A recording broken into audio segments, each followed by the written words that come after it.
Malaking ano yan, malaking rason diyan, ayaw ipa-serve ng Senate yung isang warrant of arrest. Dahil daw, dapat Filipino court ang mag-issue.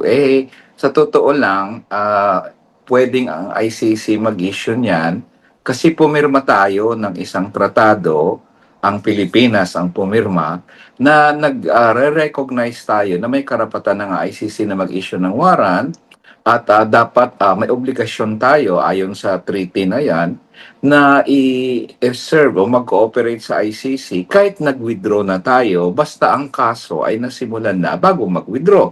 Klaro naman yan sa Article 127. So, kinilala ng Pilipinas sa isang kasunduang internasyonal ang karapatan at poder ng ICC na mag-issue ng warrant at pagpapatupad nito, dapat naman gawin natin yung obligasyon natin.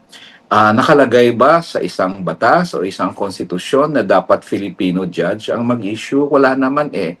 Ang sabi doon, judge or sa mga kaso ng Korte Suprema, competent authority ang nag-issue ng warrant. O di competent authority naman yung judges ng ICC, so tama lang na i-implement yung warrant of arrest kay Senator Bato de la Rosa. So, hindi kami nag-agree sa posisyon ng Senado at yung sinasabi ng Senado na institutional courtesy.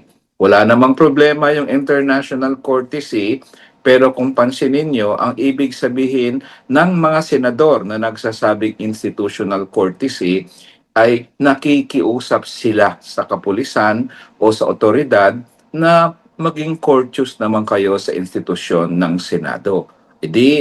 Okay naman yan. Pwede namang i-implement ang warrant para maging courteous lang ang pulis o NBI. Magpasintabi sila, pero i-execute yung warrant. Hindi ibig sabihin ng institutional courtesy, hindi i-implement yung isang warrant of arrest na ayos namang nailabas ng isang judge. Mahirap yun, not only is it legally baseless, kundi ang sama ng itsura nito. Pag ang ordinaryong tao, tayo, Justin, tayo, na lahat na nakikinig sa iyo, pag may warrant of arrest tayo, tatakbo tayo sa Senado, poproteksyonan ba tayo ng Senado? Hindi pero ang pag-senador pala, iba ang patakaran sa kanya. Hindi naman natatama yon eh.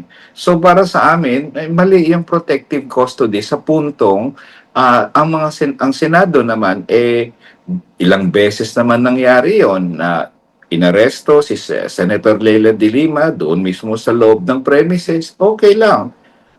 Nang humingi lang naman si Senator Leila at si Senator Trillanes ng konting palugit na panahon at maayos naman silang sasama. So inaresto sila sa loob ng Senado premises. Bakit ngayon hindi pwedeng mag-aresto sa loob ng premises? At anong batas nagsasabi na hindi pwedeng umaresto sa loob ng Senate premises, di ba? So, okay lang na maglabas sila ng resolution, whether to protect Senator Bato or to encourage him to surrender. Pero ang punto dito, in the end, ang manaig ang batas. May warrant of arrest ka eh. Hindi naman pwedeng iba ang ibang trato sa'yo dahil senador ka, dahil malakas ka. Diba? Dahil bumoto ka sa Senate President. Hindi naman yun ang batayan eh. Ang batayan naman, may sabang valid na warrant of arrest na na-issue, competent ba ang nag-issue niyan? O pag naaresto ka ba naman, babasahan ka naman ng Miranda rights mo. So sa akin, walang kinaiba dapat ang isang senador sa ordinaryong mamamayan na may warrant of arrest. Kasi kahit pinakamagaling pa na abogado sa mundo, mahirapan talaga sa trial niya. Malamang sa hindi matatalo rin siya doon. Bakit? Kasi pag trial na, wala akong maisip na ebidensyang isasubmit ni President Duterte para sabihin wala siyang kinalaman sa drug war. Wala akong alam na witness na pwede niyang i-present sa trial na magsasabing, ay si President Duterte, hindi niya alam yung drug war. Wala siyang alam doon. So, I doubt very much kung ang mga bagong lawyer niya makapaghanap ng butas para naman mailusot siya dito.